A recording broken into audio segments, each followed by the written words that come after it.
Selamat sore pemirsa, apa kabar Anda sore hari ini? Senang sekali saya Ayu Wulandari dapat menjumpai Anda dalam Bincang 56. Dan kali ini kita akan berbincang mengenai insentif perpajakan di masa pandemi COVID-19.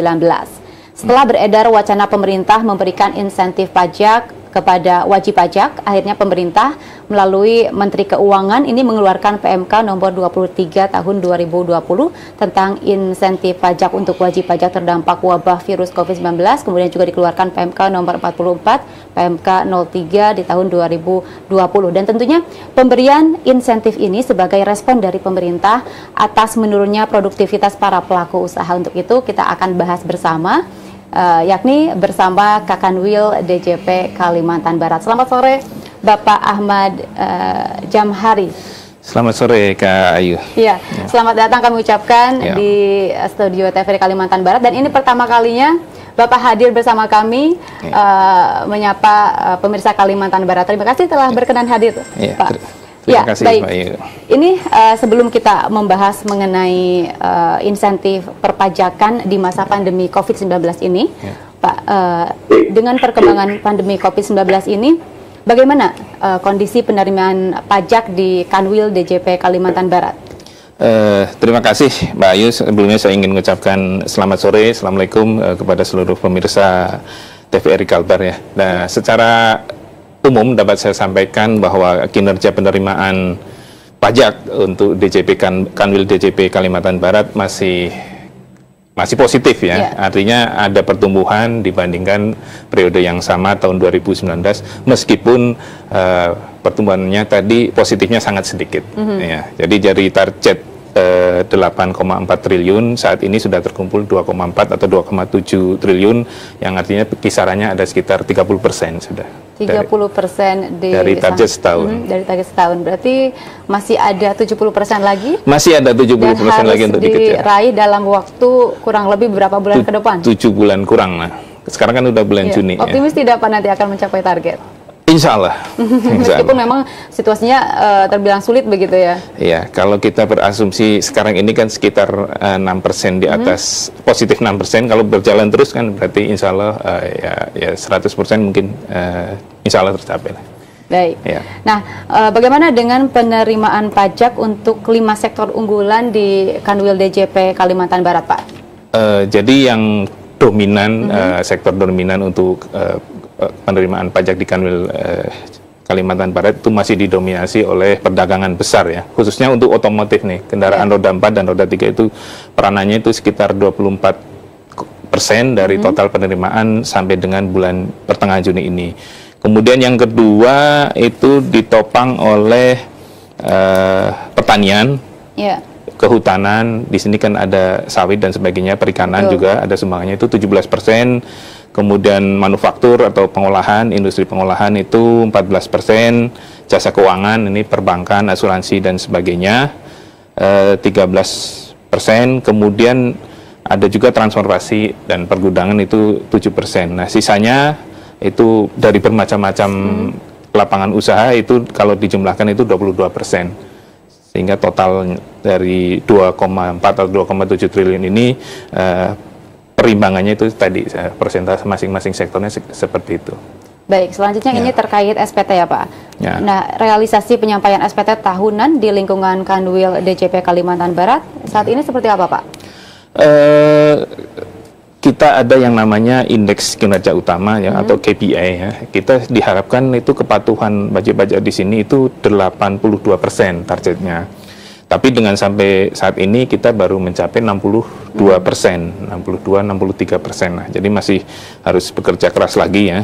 Dari tadi yang 82 itu jumlah SPT-nya 330 ribuan. Nah, kita baru 207 ribu, masih kurang. Nah, sejauh ini untuk meningkatkan atau upaya apa untuk meningkatkan kepatuhan wajib pajak di Kalimantan Barat? Apakah ada terobosan baru dari Kepala Kantor Wilayah yang baru? Kepatuhan penyampaian SPT ya, kita mungkin meneruskan apa yang sudah ditempuh di tahun sebelumnya. Kita bekerja sama dengan instansi-instansi yang karyawannya banyak. Contohnya kita kemarin dengan teman-teman kita dari Kodam 12, dari teman-teman TNI itu mereka menyampaikan SPT dari sekitar 12.000 anggota, itu 11.000 lebih itu menyampaikan SPT. Dan luar biasa ya pencapaian di atas 90%. Di atas 90 anggota TNI yang ada di sini itu menyampaikan SPT. Ya. Baik, bagaimana dengan instansi lainnya, Pak? Kita berharap kita dapat memperluas kerjasama ini dengan instansi-instansi lain yang pegawainya banyak, sehingga nanti kepatuhan penyampaian SPT di Kalimantan Barat ini menjadi semakin baik, karena TNI, ASN dan sebagainya itu kan menjadi contoh atau teladan bagi masyarakat bahwa kewajiban perpajakan itu harus dipenuhi dengan baik. Dan penyampaian SPT tahunan itu wajib ya, Pak ya? Wajib bagi semua wajib pajak. Lantas jika tidak melakukan pelaporan SPT tahunan? Tentu setiap kewajiban ada sanksinya gitu ya. Kita sih berharap jangan sampai terbit sanksi, mereka sudah sadar patuh. Apalagi kalau untuk ASN, TNI, Polri dan sebagainya itu kan sebenarnya kewajibannya sudah dibantu oleh bendahara dalam bentuk pemotongan dan pelaporan pajak yang harus dibayarkan. Apa yang harus dilakukan oleh ASN atau TNI, Polri tadi tinggal menyampaikan SPT dengan dilampiri yang namanya bukti potong. Bukti potong diisikan ke SPT, disubmit lewat e-filing, e-SPT dan sebagainya, itu tinggal dikirim, selesai. Ya. Baik, selanjutnya sekarang ini kan memang wacana terkait new normal atau tatanan kehidupan normal baru. Nah, apakah kantor pajak ini sudah membuka layanan tatap muka dan seperti apa prosedur pelayanannya? Nah, jadi semenjak wabah COVID ini layanan tatap muka dihentikan. Masyarakat wajib pajak yang membutuhkan layanan dari kantor pajak dialihkan menjadi layanan secara virtual atau secara digital gitu ya. Layanan-layanan penyampaian SPT, permintaan surat keterangan bebas dan sebagainya, termasuk juga pendaftaran atau mendapatkan NPWP baru, diharapkan itu melalui saluran digital atau e-rek, e-filing, e-SPT dan sebagainya. Ya. Nah, dengan adanya pandemi COVID, kemudian juga layanannya jadi berubah, apakah itu juga mengurangi minat wajib pajak untuk misalnya berkonsultasi atau melakukan transaksi lainnya? Ya, memang karakteristik wajib pajak itu kan macam-macam ya. Mungkin yang sudah sadar internet, yang sudah tiap hari itu bergaul dengan internet, dengan gadget yang bagus, dengan pelaporan atau konsultasi dengan tadi internet tidak masalah. Justru itu memudahkan ya, karena malah, kita tidak mesti datang langsung ke lokasi. Betul, memudahkan bagi wajib pajak yang sudah biasa bergaul dengan internet. Tapi tentu di masyarakat di daerah tidak semuanya seperti itu. Ada yang merasa kalau belum datang ke kantor pajak itu belum puas gitu. Jadi ada yang ya terpaksa ya silahkan datang, tapi nanti dipandu untuk layanannya secara online. Oke, rencananya ini sampai kapan kondisi ini akan berlangsung, Pak? Sementara ini yang sudah ketentuan yang berlaku itu diperpanjang sampai dengan 14 Juni. 14 Juni. Iya, jadi sebentar lagi selesai. Mungkin 15 Juni kita sudah persiapan untuk melakukan atau dibuka layanan tatap muka dengan memperhatikan secara ketat ketentuan tentang protokol PSBB dan sebagainya. Betul, karena itu juga sangat penting. Sangat penting ya, keselamatan, kesehatan bagi pegawai dan wajib pajak kita selalu utamakan. Ya. Baik Pak, sejak COVID-19 ini menjadi pandemi di Indonesia, memang pemerintah sudah mengusahakan berbagai usaha untuk menekan masyarakat agar tentunya tidak terkena virus ini. Termasuk juga dengan peraturan Menteri Keuangan yang juga mengeluarkan PMK nomor 44, PMK 03 2020 tentang insentif perpajakan ya Pak ya. Nah, sebenarnya apa sih yang melatar belakangi pemerintah memberikan insentif pajak ini? Dengan wabah virus COVID-19 ini yang semakin meluas di Indonesia, tentu kita menyadari bahwa kegiatan ekonomi menjadi terhambat, menjadi menurun. Pajak ini kan efeknya sangat terasa ketika ekonomi berjalan menurun, penerimaan pajak juga turun. Nah, pemerintah menginginkan bahwa dampak itu tidak semakin meluas, sehingga wajib pajak tetap dapat berusaha, kegiatan ekonomi tetap dapat berputar dengan baik, maka diberikanlah insentif-insentif bidang perpajakan untuk wajib pajak dengan kriteria tertentu. Ya, itu pertama diterbitkan ketentuan pemerintah Menteri Keuangan nomor 23 dan kemudian diperluas di PMK nomor 44. Jadi apa yang berbeda di PMK nomor 23 dan kemudian juga ada penyempurnaannya di PMK nomor 44? Cakupannya, kalau di PMK 23 itu hanya sekitar 440 klasifikasi lapangan usaha atau bidang usaha. Tetapi di PMK yang baru yang 44 ini diperluas menjadi 1062 ya, 1000 lebih KLU yang mendapatkan fasilitas. Betul, jadi karena sangat memang banyak. Pandemi ini juga berdampak terhadap beberapa sektor. Ya, sektor-sektornya diperluas. Nah, lantas apa saja nih Pak insentif yang diberikan dalam PMK 44, PMK 03 tahun 2020 ini? Kalau dikelompokkan sebenarnya ada 3 kelompok fasilitas ya. Pertama, pajak yang ditanggung oleh pemerintah. Yang kedua, pembebasan. Yang ketiga, pengurangan. Dan yang keempat adalah pengembalian pendahuluan PPN, pajak pertama nilai, bagi wajib pajak yang memiliki hak restitusi dipercepat. Itu 4 ya. Nah, yang mana saja yang ditanggung pemerintah adalah PPh pasal 21 dan juga PPh UMKM yang berdasarkan PP 23 itu UMKM itu kan wajib pajak sampai dengan peredaran usahanya sampai dengan 4,8 miliar ya. Tarif pajaknya 0,5%. Itu sekarang ditanggung oleh pemerintah. Oh, jadi yang sebelumnya statusnya itu pajak ditanggung penerima penghasilan menjadi tanggungan pemerintah. Begitu ya. Memang sudah selayaknya ya, karena mereka juga terdampak pandemi COVID-19. Iya. Nah, untuk detailnya sendiri, Pak, ini terkait PPh pasal 21 ini kan ditanggung pemerintah. Nah, siapa saja yang berhak menerima insentif pajak ini? Kalau tadi ya berdasarkan PMK 23 dan 44 ya. Itu contohnya saja. Ini kan tadi 1062 KLU itu sangat banyak. Antara lain saja sebagai contoh ya. Itu kegiatan rumah potong dan pengepakan daging unggas. Jadi untuk industri pemotongan unggas dan pengepakannya itu mendapatkan fasilitas. Kemudian yang terdampak juga itu hotel bintang 1 sampai dengan bintang 5. Jadi orang mungkin bepergian nginap di hotel itu sangat turun, itu mendapatkan fasilitas. Kemudian industri air minum dan air mineral itu juga mendapatkan fasilitas. Jasa pelayanan kebawaan untuk pelabuhan laut, kemudian yang angkutan bis khusus itu juga mendapatkan fasilitas. Baik Pak, ditahan dulu. Penjelasannya nanti dilanjutkan setelah jeda berikut ini. Dan pemirsa, kami juga akan mengingatkan Anda bisa bergabung di 082156376878 apabila mempunyai pertanyaan terkait tema yang kita bahas pada sore hari ini. Usai jeda berikut.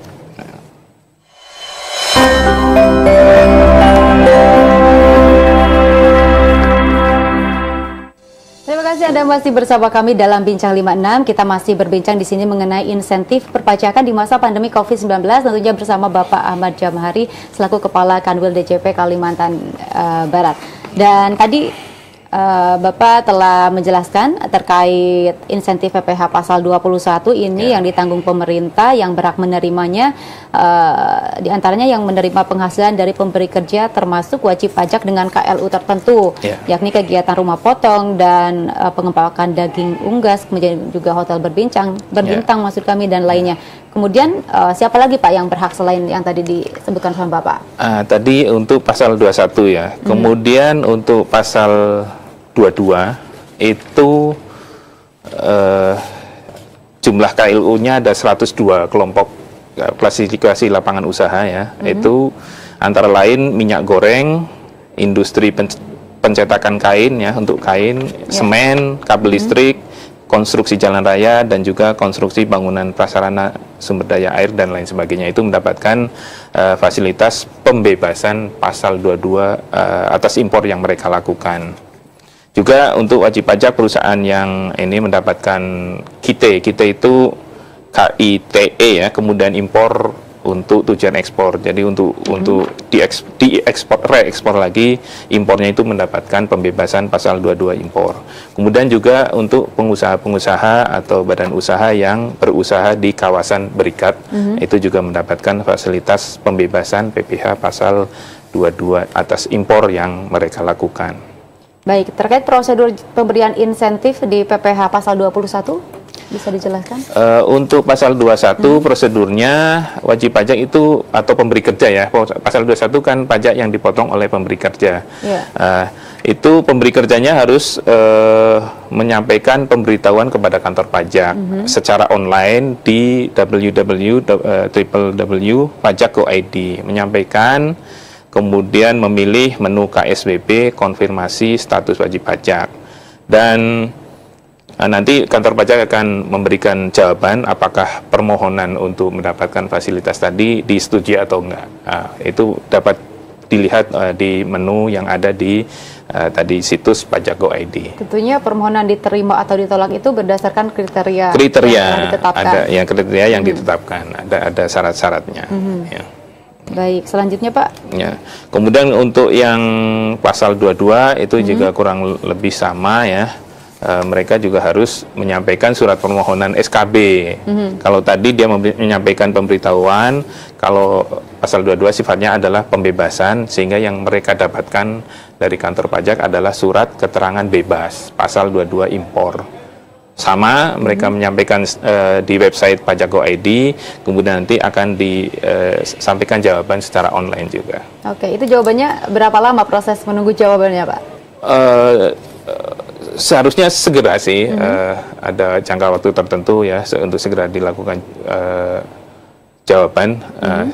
Mungkin 5 hari kerja itu sudah dapat jawaban ya. Ya, baik. Nah, itu artinya jika ada pemberi kerja yang menyalahi aturan terkait PMK ini dapat dikenai sanksi tidak Pak? Kalau tidak memenuhi ketentuan hanya ini aja, tidak diberikan fasilitas saja.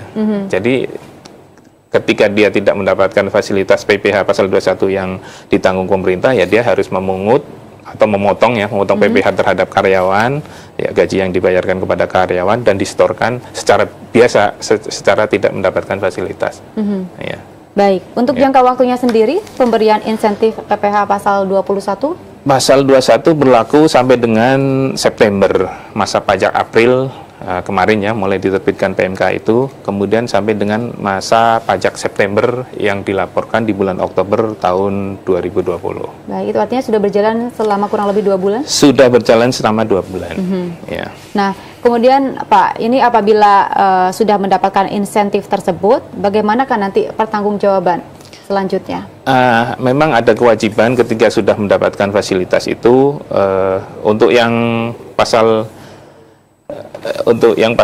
22 ya, kita ambil contoh pasal 22 impor, itu wajib pajak yang sudah mendapatkan fasilitas pembebasan pasal 22 impor itu harus memberikan laporan realisasi berapa sih PPh pasal 22 impor yang sudah dia dapatkan pembebasannya, kemudian dilaporkan kepada website tadi, website untuk yang namanya e-reporting terhadap insentif COVID-19. Jadi wajib pajak harus aktif melaporkan. Jika tidak? Jika tidak, bisa jadi mungkin fasilitas berikutnya dia nggak mendapatkan lagi. Iya. Dicabut fasilitasnya begitu ya? Iya. Oke, baik. Untuk insentif PPh UMKM, ini kan ditanggung pemerintah juga. Nah, yang berhak menerima insentif pajak ini, Pak? Kalau UMKM, ini kan tadi thresholdnya atau batasannya adalah pengusaha yang omsetnya dalam 1 bulan itu tidak lebih dari 4,8 dalam 1 tahun itu tidak lebih dari 4,8 miliar. Oke, 4,8 miliar, tidak lebih dari 4,8 miliar selama 1 tahun. Selama 1 tahun. Untuk prosedurnya sama tidak? Sama, dia harus masuk ke website pajak.go.id ya, untuk mendapatkan surat keterangan bahwa PPh yang kewajiban dia itu ditanggung oleh pemerintah. Ya, nanti pemerintah dari kantor pajak akan menyampaikan persetujuan atas permohonan yang disampaikan oleh wajib pajak UMKM. Oke, untuk jangka waktunya apakah sama sampai tadi September? Sama sampai September. Termasuk pertanggungjawabannya? Adakah yang berbeda? Sama, periodenya insentif untuk terdampak COVID ini sampai September. Ya, 30 September 2020. Oke, jadi masih ada waktu beberapa bulan ke depan. Nampaknya ini memang sudah diperhitungkan dengan matang selama pandemi COVID-19 ini masih berlangsung begitu.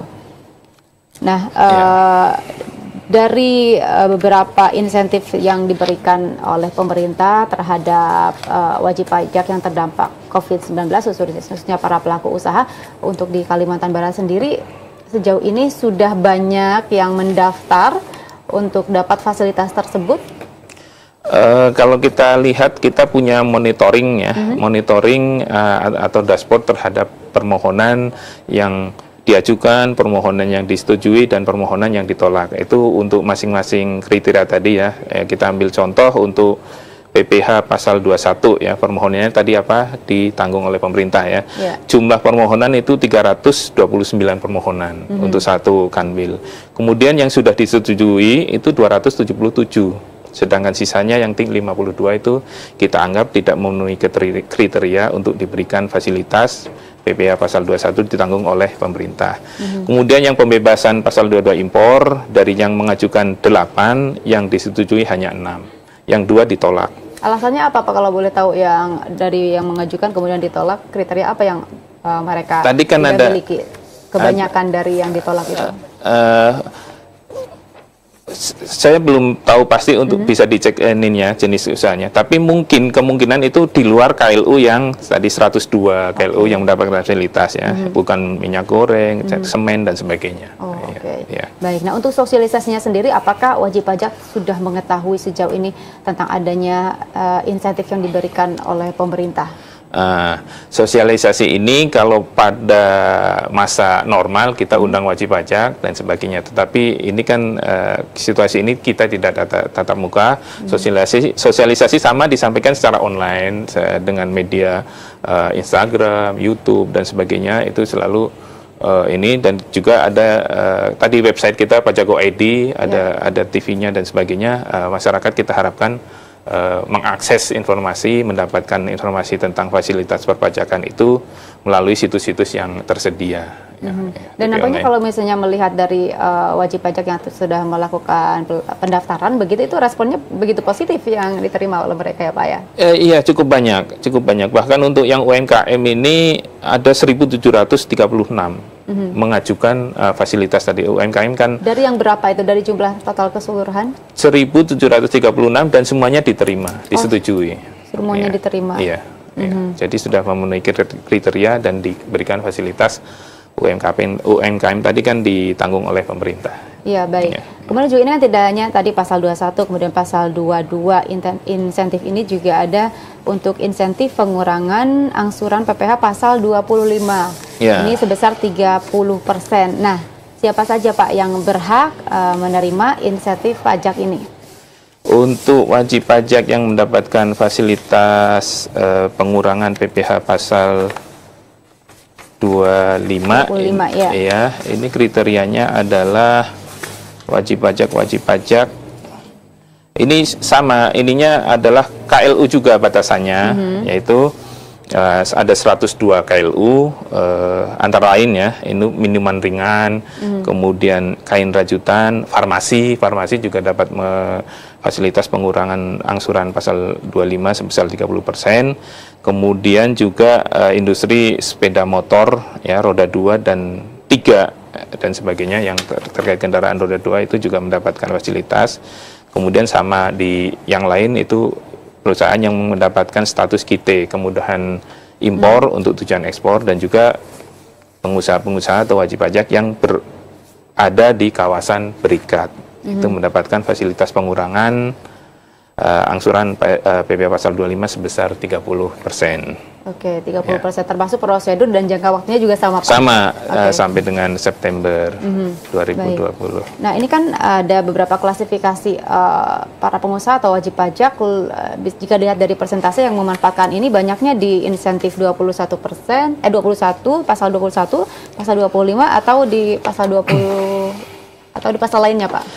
Tadi kalau dari monitoring ini ya, paling banyak yang mengajukan itu yang dari PPh final pasal 23, UMKM. Pasal 23, karena memang UMKM di Kalimantan Barat juga memang banyak ya, cukup banyak, sehingga ada 1.736 tadi, dan semuanya kita kabulkan mendapatkan fasilitas PPh-nya itu ditanggung oleh pemerintah.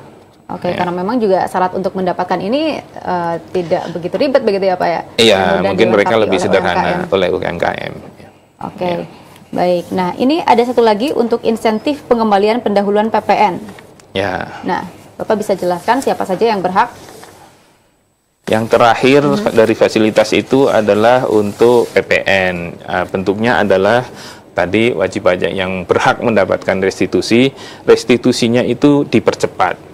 Kalau batasannya mungkin sebelumnya setahun atau 9 bulan, ini bisa lebih cepat lagi, wajib pajak dapat mendapatkan restitusi pajak yang dia ajukan.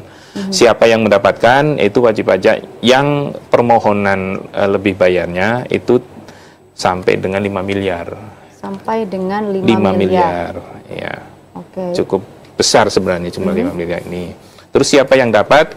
Yang dapat adalah ada 102 KLU di PMK 23, kemudian ditambah lagi menjadi 431 KLU di PMK 44, antara lain untuk industri kertas tisu, industri kimia dasar organik, jasa produksi penangkapan ikan di laut, dan juga jasa produksi budidaya ikan di air tawar. Sama, terus yang dua berikutnya itu sama yang KITE dan juga yang di kawasan berikat. Baik, ya. Pak Ahmad Jamhari, kita masih punya 2 segmen lagi untuk berbincang, tentunya membahas mengenai insentif perpajakan di masa pandemi COVID-19. Dan pastikan Anda masih bersama kami dalam Bincang 56.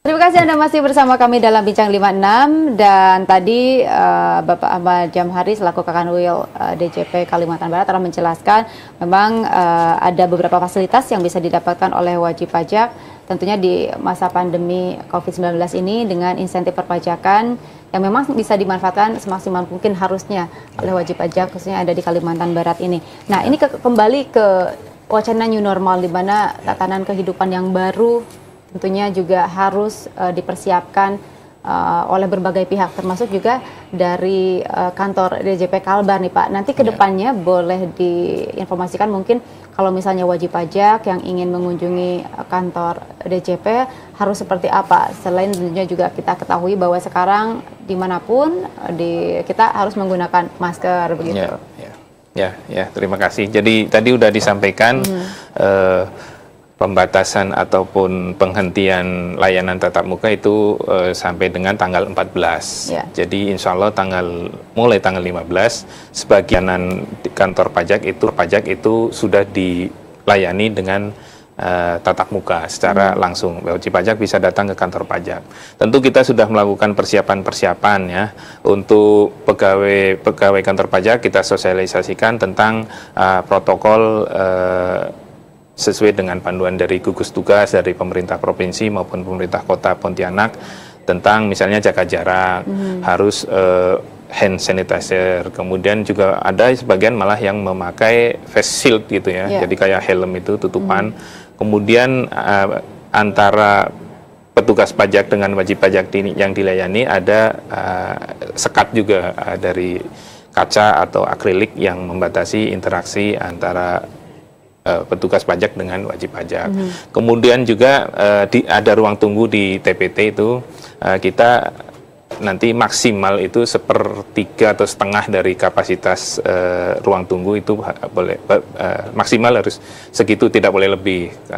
Wajib pajak dipersilakan menunggu di luar ketika kapasitas tadi sudah 50% untuk pengantrinya di luar. Kemudian sebelum masuk juga harus diukur suhunya dulu. Kalau yang melebihi ketentuan ya kita harapkan jangan meminta layanan secara tatap muka, mungkin diarahkan ke online atau dan sebagainya. Tetapi nanti yang jaga di depan di teman-teman security itu akan mengecek suhu, kemudian di hand sanitizer, kemudian ada juga yang untuk bukan disinfektan tetapi tidak boleh nyebut merek ya, itu pokoknya untuk pembersih gitu ya, disemprotkan sehingga diharapkan ketika wajib pajak masuk ke ruang tunggu menunggu mendapatkan layanan itu sudah kondisinya sesuai dengan protokol pencegahan COVID-19. Baik, dan protokol pencegahan COVID-19 juga itu akan diterapkan nantinya di kantor-kantor seperti KPPN begitu, dan ya itu ini standar dari Kementerian Keuangan ya, untuk kantor-kantor instansi di lingkungan Kementerian Keuangan mungkin standarnya sama seperti itu ya, ada jarak antar pegawai pun dikasih sekat gitu ya, jadi termasuk untuk pegawainya sendiri tentunya antar pegawai ya ada dikasih jarak.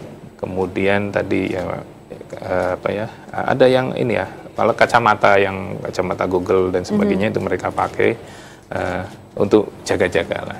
Ya. Baik, dan itu tidak mengurangi ruang gerak para petugas perpajakan? Petugasnya enggak, karena ada pembatasan juga. Kalau tadi wajib pajak yang duduk di ruang antrian itu 50%, kita juga membatasi pegawai yang bertugas itu 50% dari kapasitas kantor atau dari pegawai yang ada di situ. Jadi gantian, ada yang masuk, ada yang WFH, ada yang WFO, kemudian gantian dan seterusnya. Sehingga jaraknya itu bisa terjaga dengan baik. Baik, ya. Pak, sejauh ini juga kan petugas pajak itu aktif juga misalnya datang mengunjungi wajib pajak yang ada di daerah begitu. Nah, apakah kita juga sudah dipersiapkan lantas ke depannya prosedur penjemputan untuk misalnya yang mau bayar pajak di daerah-daerah yang terpencil seperti apa? Seiring dengan tadi penghentian layanan tatap muka, kita juga tidak mengunjungi wajib pajak. Bagaimana kita berkomunikasi dengan wajib pajak ya dengan media online ya. Sekalipun nanti jika kondisinya sudah new normal. Ya nanti new normal kita kembali seperti new normal ya. Artinya kita kembali normal seperti ketentuan sebelum ada pandemi.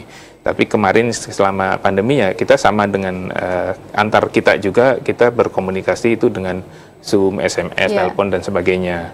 Nah, ke wajib pajak juga sama, di telepon, di WA dan sebagainya. Kalau yang penjelasannya panjang mungkin dengan email, wajib pajak dikontak dan sebagainya nanti. Artinya tidak ada tatap muka langsung dengan wajib pajak. Ya, tentunya untuk mencegah penyebaran COVID-19 yang memang kita juga tidak tahu pandemi ini akan berlangsung sampai kapan. Sampai kapan ya, kita hanya bisa berdoa. Kita sudah berusaha melakukan pencegahan, mudah-mudahan masyarakat juga dapat menerima, menyadari, kemudian disiplin dengan semua yang dianjurkan oleh pemerintah, dan tentu kita berharap pandemi segera berakhir sehingga kita dapat beraktivitas secara normal kembali sebagaimana konsep new normal itu kembali ke kenormalan semula ya. Baik, nah kalau misalnya tadi melihat data yang untuk pelaporan SPT tahunan, itu kan nampaknya kepatuhan wajib pajak di Kalimantan Barat ada mengalami penurunan begitu ya. Ini karena kondisi pandemi COVID-19 sehingga masyarakat agak cemas untuk beraktivitas di luar, atau memang seperti apa Pak?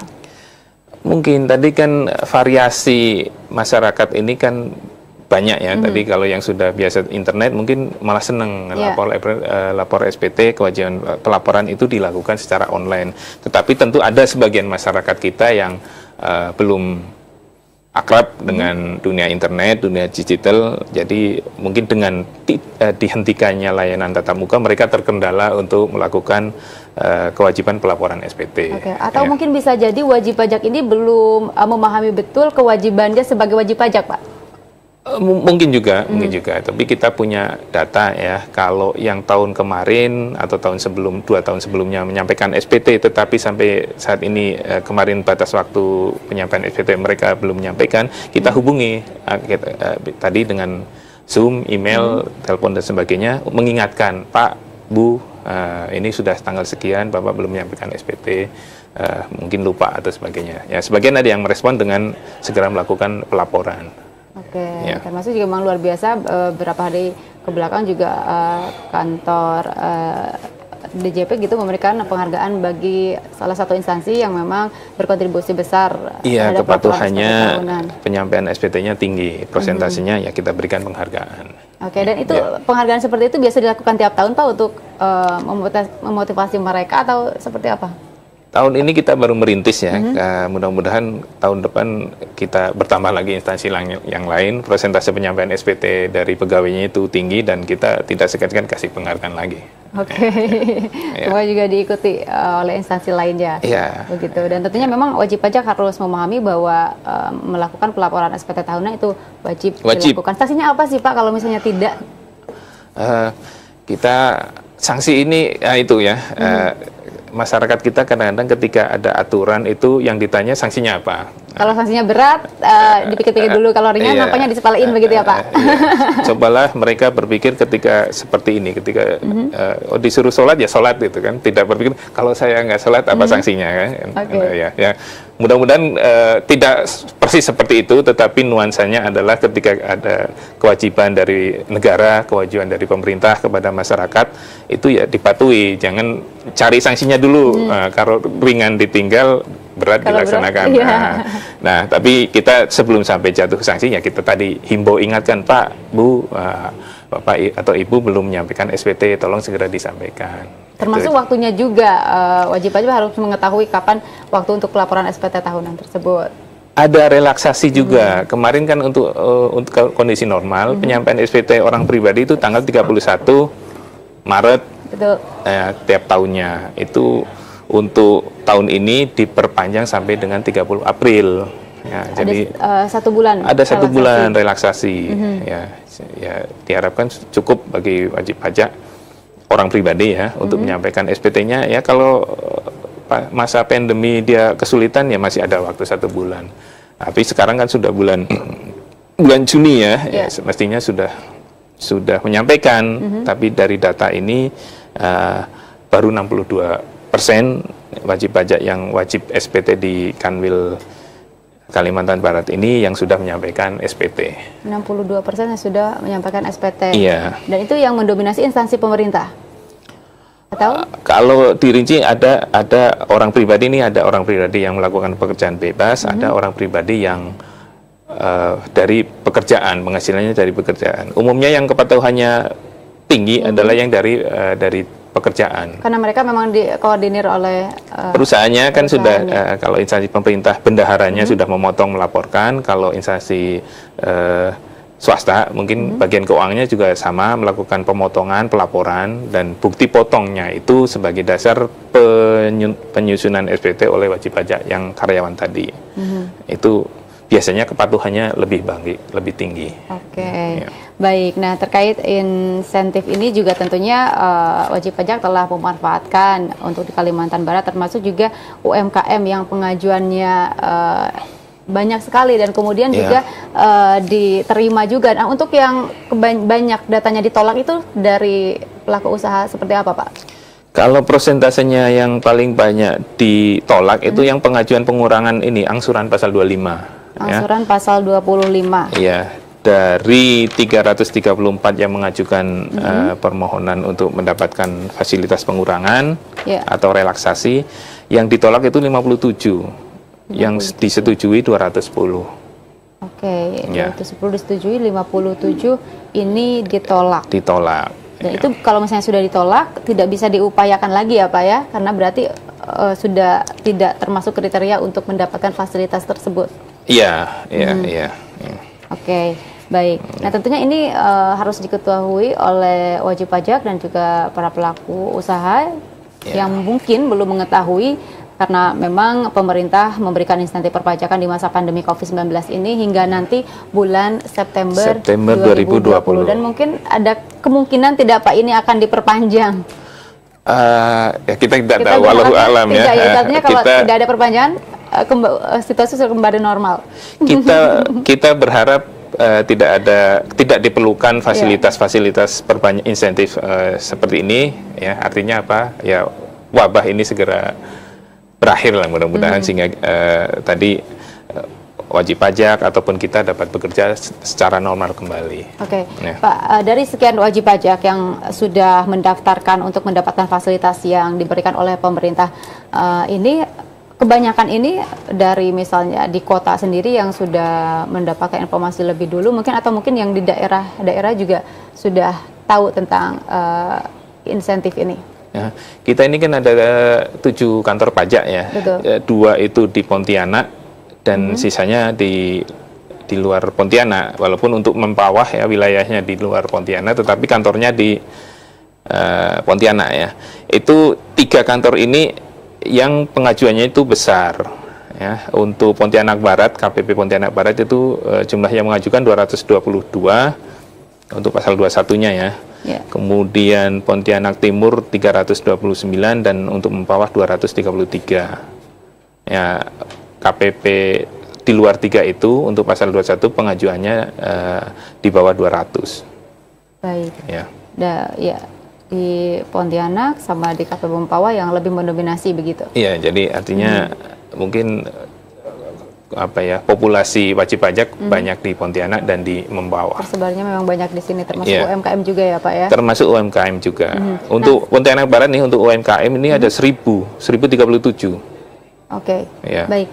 Selama ini Pak, yang Bapak ketahui, apakah insentif ini sebelumnya juga pernah diberikan kepada wajib pajak di luar pandemi COVID-19 ini?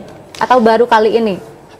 Kalau secara umum fasilitas perpajakan itu selalu ada ya, selalu ada. Tetapi khusus untuk pandemi ini ada tadi terbit PMK 23 dan PMK 44 ya.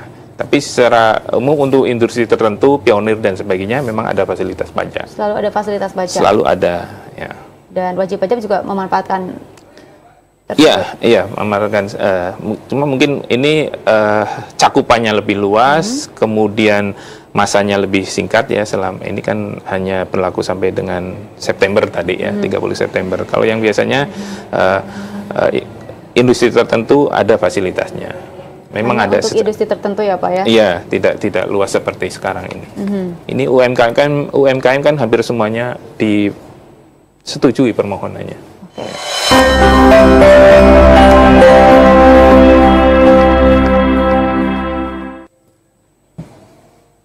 Terima kasih Anda masih bersama kami dalam Bincang 56. Kita ada di segmen terakhir dan kami persilakan buat Anda yang ingin bertanya di 082156376878. Kita ini masih membahas mengenai insentif perpajakan di masa pandemi COVID-19, tentunya bersama Bapak Ahmad Jamhari selaku Kepala Kanwil DCP Kalimantan Barat.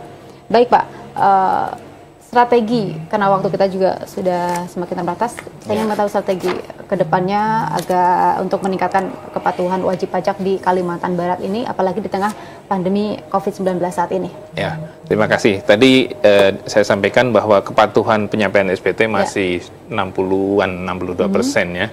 Kita sudah melakukan upaya untuk meningkatkan kepatuhan, antara lain dengan kerjasama dengan instansi pemerintah yang pegawainya banyak. Kemudian ada beberapa strategi lain yang akan kita lakukan, yaitu dengan jemput bola terbatas. Artinya apa? Kita ada desa atau kecamatan yang dekat dengan kantor, kemudian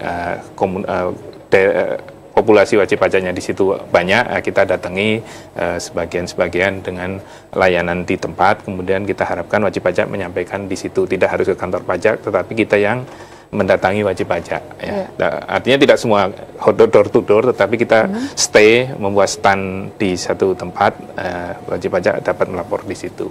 Kemudian yang kedua, kita juga selalu memaintain kontak dengan WP-WP yang baru terdaftar selama 2 tahun. WP baru kan relatif kontaknya, identitasnya, nomor teleponnya itu masih sesuai gitu ya. Ya itu dihubungi untuk segera menyampaikan SPT tahunan yang belum disampaikan. Kemudian juga kita memprioritaskan WP-WP yang tidak atau belum melaporkan SPT, tetapi kita punya data nih bahwa WP itu sebenarnya melakukan transaksi dengan WP lain dan belum menyampaikannya di SPT. Nah, kita himbau dari data itu, kita himbau wajib pajaknya untuk segera menyampaikan SPT, karena kita memiliki data bahwa ada transaksi, ada penghasilan yang belum dilaporkan oleh wajib pajak. Oke, tentunya peran aktif dari petugas perpajakan. Iya, proaktif menghubungi wajib pajak. Iya. Baik. Nah, untuk terkait insentif yang diberikan pemerintah sendiri, harapan Bapak seperti apa harusnya wajib pajak memanfaatkan fasilitas tersebut? Ya, segera manfaatkan fasilitas ya. Sebagian besar kenapa ditolak itu, ini tadi kan KLU-nya sudah ada ratusan, 400 berapa. Tetapi ternyata masih ada sebagian wajib pajak yang KLU-nya itu tidak sesuai dengan KLU-KLU yang diberikan fasilitas. Mungkin wajib pajak dilihat lagi identitasnya, ya, apakah sudah benar KLU-nya. Nah, kalau memang ternyata kurang tepat dan yang sebenarnya kalau dia KLU yang sebenarnya adalah sesuai dengan list KLU yang mendapatkan fasilitas, segera saja menyampaikan pembetulan kepada kantor pajak, sehingga clue-nya adalah clue yang masuk ke dalam daftar clue yang mendapatkan fasilitas.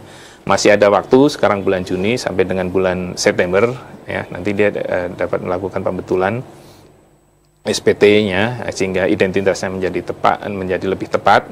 clue yang mendapatkan fasilitas, kemudian dia dapat mengajukan fasilitas sesuai dengan ketentuan. Oke, ini kan tidak semua sektor nampaknya dapat ini ya? Iya, tadi ada 440 atau 1000, Pak. Yang tidak dapat ini sektor apa saja sih, Pak? KLU ini kan jumlahnya banyak sekali ya. Kita memakai positive list ya, yang kita berikan adalah yang ada di daftar tadi 440 atau 1000 berapa itu. Artinya di luar itu banyak sekali orang jenis usaha yang ada di masyarakat yang mungkin tidak termasuk di daftar yang tadi 440 atau 1000 lebih itu. Oke, tapi sudah dipertimbangkan dengan banyaknya sektor itu nampaknya sudah menyasar semua sektor begitu? Ya, hampir semua sektor dan tadi yang PMK 23 yang awal diterbitkan itu kan kira-kira sektor-sektor usaha atau lapangan usaha yang terdampak oleh COVID. Ya. Kemudian ternyata kan masih ada lagi sektor lain yang terdampak juga tetapi belum masuk ke situ sehingga diperluas menjadi dalam PMK 44 ya. Baik. Diperbarui daftarnya. Baik, terima kasih Pak Kakanwil telah menyampaikan informasi terkait insentif perpajakan di masa pandemi COVID-19. Barangkali ada closing statement, silakan. Terima kasih. Jadi di masa pandemi COVID-19 ini ya, justru peran serta masyarakat wajib pajak itu semakin dibutuhkan. Karena apa? Negara sangat membutuhkan dana untuk recovery, untuk pemulihan, untuk mengatasi dampak-dampak yang terjadi akibat adanya pandemi COVID ini. Ya. Jadi saya harapkan, saya himbau masyarakat wajib pajak di Kalimantan Barat ini segera memenuhi kewajiban perpajakannya dengan baik, sesuai dengan batas waktu yang telah ditentukan, dan kita berharap sumbangsih kita terhadap negara itu dapat mengatasi dampak COVID menjadi dapat kita atasi dengan baik. Terima kasih Bapak Ahmad Jamhari, Kakanwil DCP Kalbar. Dan memang pemirsa, insentif perpajakan di masa pandemi COVID-19 ini akan berlangsung selama 6 bulan, yakni mulai April sampai September 2020. Dan jangka waktu 6 bulan ini juga merupakan pertimbangan yang sudah menjadi keputusan pertimbangan yang matang sekaligus juga harapan semoga wabah ini dapat selesai sebelum jangka waktu pemberian insentif ini selesai. Saya Ayu Landari, terima kasih dan sampai jumpa. Terima kasih.